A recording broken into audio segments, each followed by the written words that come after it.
निफाड तालुक्यातील उगाव येथील प्रगतिशील शेतकरी श्री कैलाश यादवराव पानगव्हाणे ह्या सकाळी 8 वाजता आपल्या द्राक्षबागेमध्ये चक्कर मारत असताना त्या ठिकाणी त्यांना द्राक्षबागेची अतिशय बिकट अवस्था जाणवल्याने त्यांनी त्या ठिकाणी विषारी औषध प्राशन करून आत्महत्या केलेली आहे। त्यांचा त्या ठिकाणी निफाड सिव्हिल येथे त्यांना दाखल करण्यात आलेले आहे। डॉक्टरांनी त्यांना त्या ठिकाणी मृत घोषित केलेले आहे।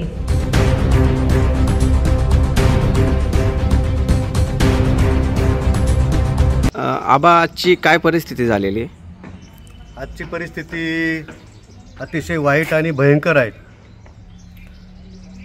आज सकाळी 8:30 वाजता आमचे पुतणे आणि सन्माननीय राजेभाऊ बोरगुडे यांचे मामा उगाव येथील रहिवासी प्रगतिशील शेतकरी श्री कैलाश यादवरावजी पानगव्हाणे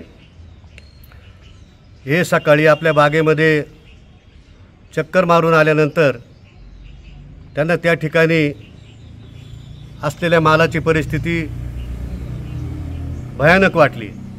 कदाचित असं वाटत होतं की सगळी पूर परिस्थिती ओसरल्यानंतर द्राक्ष बागा निदान चांगल्या तरी निघतील आणि सर्व शेतकऱ्यांचं त्या ठिकाणी चांगलं होईल, परंतु दुर्दैवाने असं होताना काही दिसत नाही। आणि त्याचाच परिणाम म्हणून श्री कैलासराव पानगव्हाणे यांनी स्वतःला त्या ठिकाणी संपून घेतलेलं आहे। आणि हे करीत असताना अतिशय कुटुंबावर वाईट अशी परिस्थिती त्या ठिकाणी निर्माण झालेली आहे।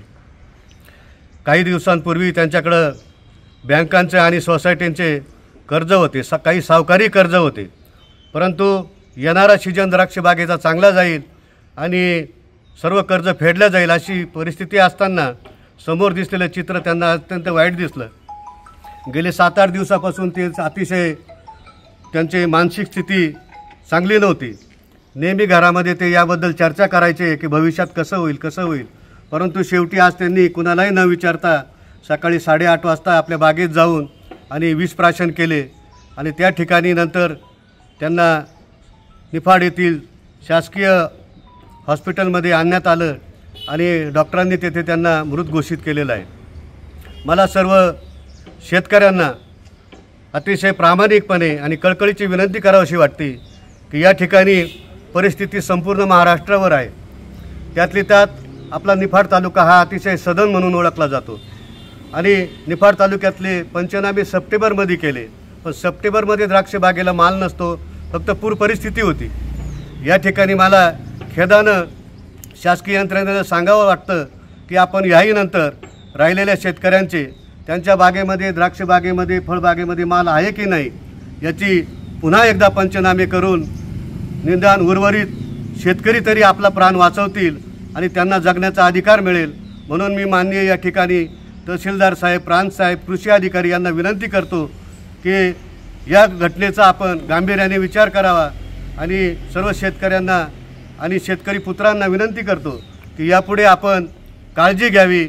असले दिवस, असे दुःखाचे दिवस निघून जातील, पुन्हा कधीतरी चांगले दिवस येतील अशी मला या ठिकाणी आपल्याला कळकळीची विनंती आहे।